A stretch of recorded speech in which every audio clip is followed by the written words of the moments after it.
Oi, meus amores, boa tarde. Eu espero que esteja tudo bem aí na casa de vocês, que vocês tenham tido um final de semana com feriado super agradável, super feliz.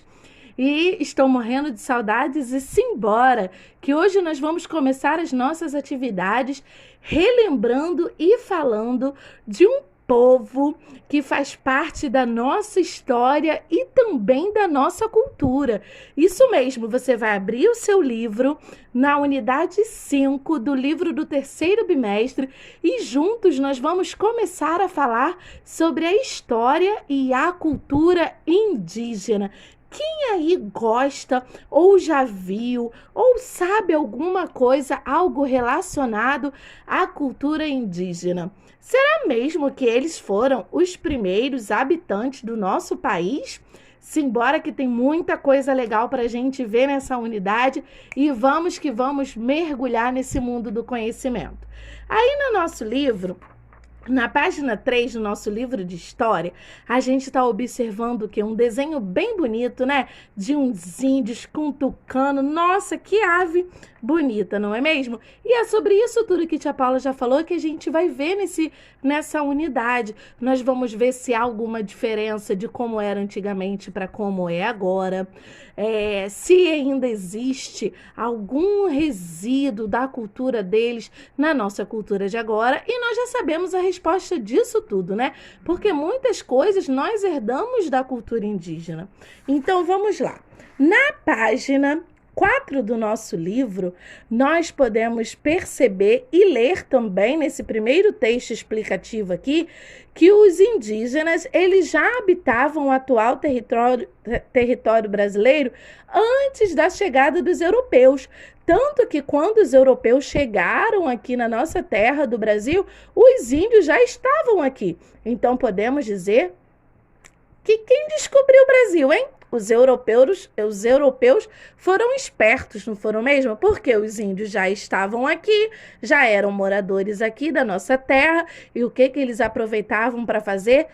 Trocas, isso mesmo. Os europeus chegaram, os índios ficaram todos maravilhados com aqueles tecidos todos, porque até então eles nem roupa usavam, e começaram a trabalhar o quê? Com trocas, né? Eles davam coisas daqui da nossa terra para os europeus e pegavam em troca as coisas dos europeus. Os temperos, as especiarias, são coisas que vieram também da cultura europeia e se misturaram com a cultura brasileira. Nessa seção aí, da página 4, na seção Diga Aí, nós podemos observar duas imagens. Observem só. Essa imagem aqui é a imagem da cidade de São Salvador. Da cidade de Salvador, que fica onde? Na Bahia. E foi a batalha dos holandeses e portugueses lá em 1624. E olha como nós podemos observar aqui, na figura número 2, como está a cidade de São Salvador, que agora é chamada de Salvador, lá na Bahia. Olha a diferença. Aqui nós temos o quê? Mais morros, né? Aqui nós estamos vendo as embarcações na praia chegando, né? Mas não tinham essa quantidade de casas e de prédios que estão aqui agora, olha, na cidade de Salvador. Olha a diferença. Alguém aí da nossa turma já visitou a Bahia? Já foi a Salvador? Eu nunca fui, mas eu tenho muita vontade de ir terceiro ano, porque lá é uma cidade quente, uma cidade da música, né? Tem muitos pratos típicos e super temperados, né? Porque a gente sempre ouve dizer que são muito temperados os pratos lá da Bahia. Então, nós observamos aqui como era a cidade de Salvador em 1624 e agora, atualmente, como que está a cidade de São Salvador. Aqui na página 5, já começamos com umas atividades. Vamos ler juntos? Olha só. Após a conversa inicial e leitura das imagens, numere as alternativas como 1 ou 2, conforme cada imagem. Então, na imagem que representa a cidade de Salvador na atualidade, é a 1 ou é a 2? Olha a diferença, hein? Aí você vai colocar o númerozinho aqui. E a imagem que representa a cidade de Salvador no passado. Aí você vai colocar o númerozinho aqui das imagens. Explique a resposta para a questão anterior. Por que aqui você botou o número 1 e o número 2? Qual é a diferença que tem de uma imagem para outra? O que na cidade de Salvador, lá em 1624, não tinha e agora aqui na paisagem atual de Salvador tem e tem bastante, que mostra que ela é da atualidade. Número 2. Em sua opinião, os indígenas do passado viviam em estados semelhantes ao mostrado nas imagens da cidade de Salvador? O que vocês acham, hein? Será que os índios, eles habitavam em lugares igual esse aqui, que era a cidade de Salvador antigamente? Ou eles habitavam mais em lugares que tinha mais árvores, mais plantações? O que vocês achavam? No número 3, de acordo com as imagens, identifique as mudanças que ocorreram na cidade de Salvador. Foi aquilo que a tia Paula falou. O que nós podemos perceber aqui nas imagens de diferente? O que tem de diferente de Salvador, de lá antigamente, para o Salvador de agora? Número 4. A maioria das mudanças observadas, elas são naturais. Lembra que mudança natural é aquela que a natureza faz, ou resultado de interferência dos seres humanos na natureza. Justifique a sua resposta. Vamos voltar lá para observar as imagens. Vocês acham que é natural essa transformação na paisagem ou foi o homem que modificou? Por que você acha isso? Aí você vai colocar aqui a sua resposta no número 4. No número 5, marque com X as alternativas corretas. Vamos ler juntos, hein? As vilas ou cidades podem sofrer mudanças com o passar do tempo? Vocês acham que as cidades podem passar por mudanças? Podemos observar Guapimirim. Guapimirim era dessa mesma forma como era antigamente ou Guapimirim mudou? Depois de planejadas, as cidades não sofrem modificações? Uma vez planejada a cidade, ninguém mais modifica ou não pode ser modificado? Em relação ao passado, a organização do Estado e o número de habitantes da cidade de Salvador passaram por modificações. Nós vamos marcar aí 2 opções corretas. Vocês vão analisar as afirmativas e vão marcar quais que são as corretas. Número 6.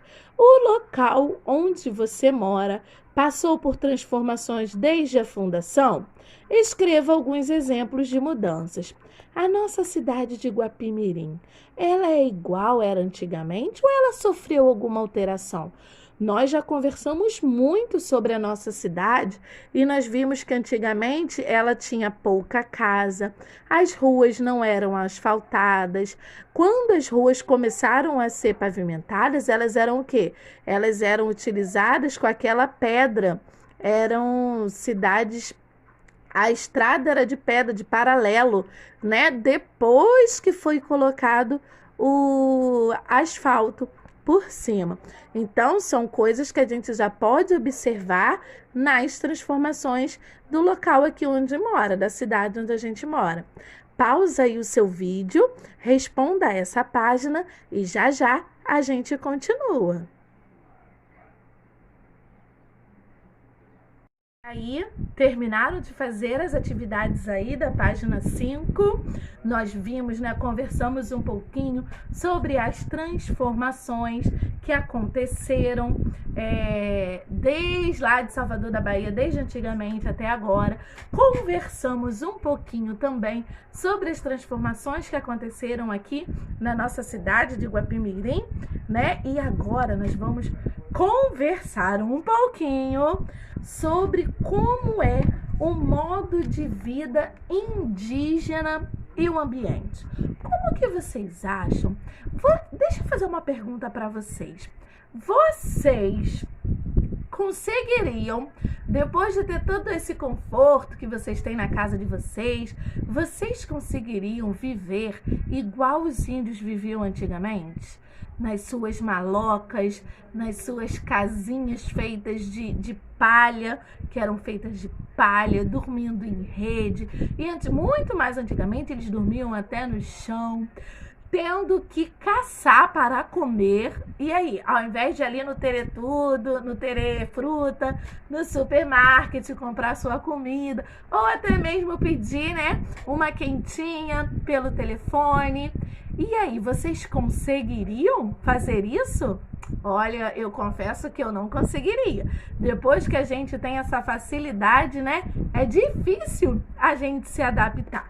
Então, aí na página número 6, nós temos umas opções, né, umas demonstrações de como eram feitas as casas dos índios.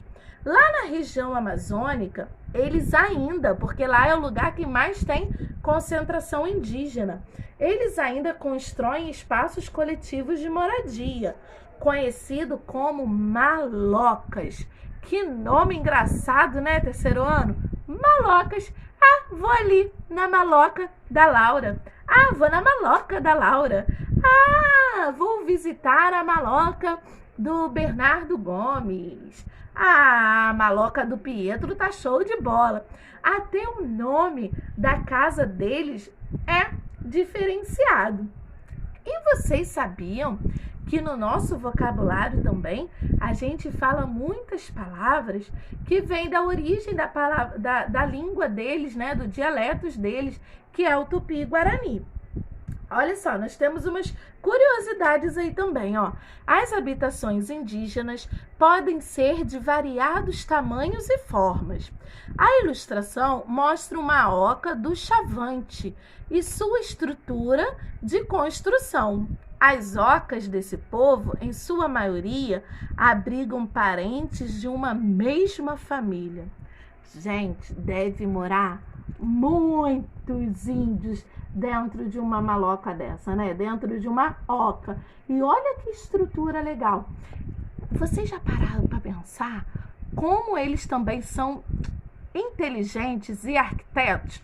Porque, ó, chove, não molha dentro. Venta, o vento não leva. Porque eles fazem isso com todo cuidado, né? Com todo o capricho deles. E olha, eles usam também, temos aqui, ó, como recurso disponível da natureza, os bambus e as folhas de palmeiras. Eles pegam, ó, os bambus para fazer essa amarração aqui primeiro e as palmeiras para cobrir, né, as suas casas, para fazer o teto, né, da casa. Na página número 7, nós vemos também exemplos de malocas, ó, concentração de malocas circulares próximo ao rio Surumu. Esse aqui é lá na Amazônia, ó, lá na Amazônia. Observa aí, tá vendo? Essa já é mais redondinha, né? E parece ser bem grande. Dizem, não sei, né, se é mito, que a maloca, né, que é a oca do cacique, ela é a maior que tem na aldeia. Temos aí também, ó, um outro tipo de maloca, que são as malocas retangulares, que são essas que os telhados são mais parecidos, né, com os das casas, feitas de tijolos. As outras são circulares, essa aqui, ó, já é retangular. E essa já é uma diferença, né? Mais uma diferença que o povo indígena tem da gente, porque a gente mora em casa de tijolo, né? Por mais que a pessoa não more na cidade, a casa de tijolo, tem cimento, tem areia, e a deles não, a deles é feita só de palha, de folha de palmeira e bambu. E para isso eles aproveitam o quê? Os recursos da natureza. A gente já nem tanto, né, utiliza o recurso da natureza para construir a nossa casa. A gente usa mais o recurso da natureza para comer, para nossa alimentação, né, que a gente come os animais, não, come carne, come frango, né, que é parte da natureza. E isso tudo se modifica com o quê? Com o passar do tempo. tudo isso é modificado, né? Eles vão cada dia se aprimorando mais, fazendo com mais presteza e com mais rapidez. Agora aí na página número 8 tem uma atividade legal para a gente fazer. Preste atenção, vocês vão precisar de 3 lápis de cor. Vocês vão precisar do lápis de cor marrom, do lápis de cor verde claro e do lápis de cor verde escuro. Marrom, verde claro e verde escuro.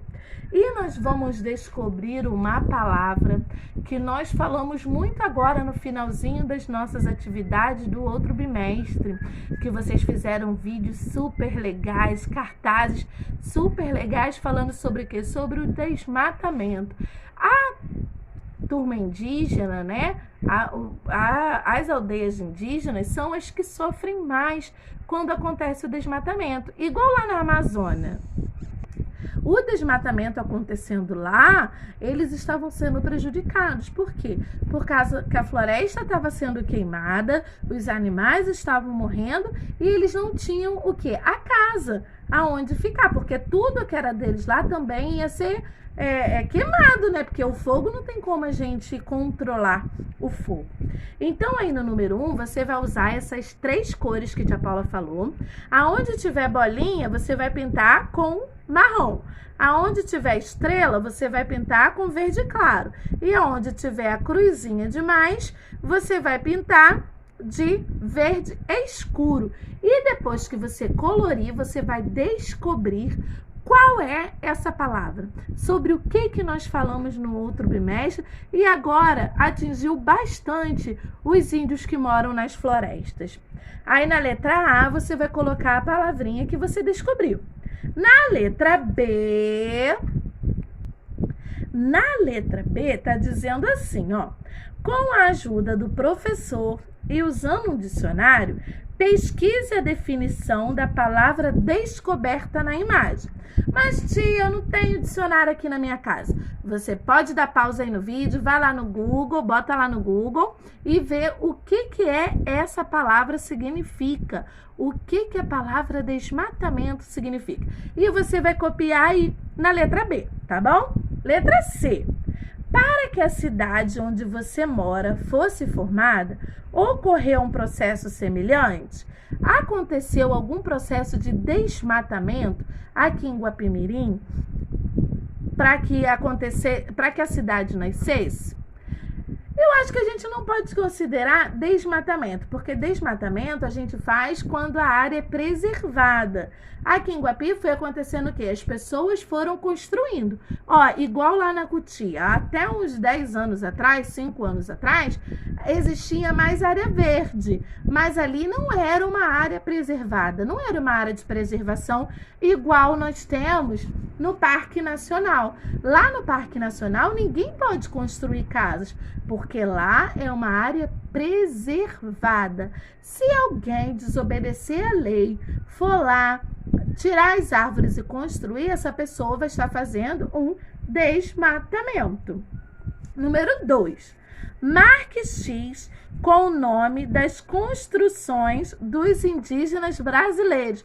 Foi a palavra que tia Paula mais falou hoje. Maloca, oca, iglu ou mocambo. Qual é, o formato e o nome das casas onde os índios moram? Aí você vai marcar aí. E número 3, que recursos os indígenas usam para construir suas moradias? Lembra, a tia Paula deu o exemplo de 2. Ela falou o quê? Ela falou que eles usam os bambus para fazer, né, a estrutura e por cima, para fazer o telhado, eles usam as folhas de palmeiras, né, ou as palhas. Aí você vai escrever aí no número 3. Faça essas atividades de história e já a tia Paula vai postar o próximo vídeo com a nossa atividade de hoje, tá bom? Qualquer dúvida, qualquer coisa, é só me mandar uma mensagem que a tia Paula ajuda você a fazer. Tá bom, meu amor? Um beijo!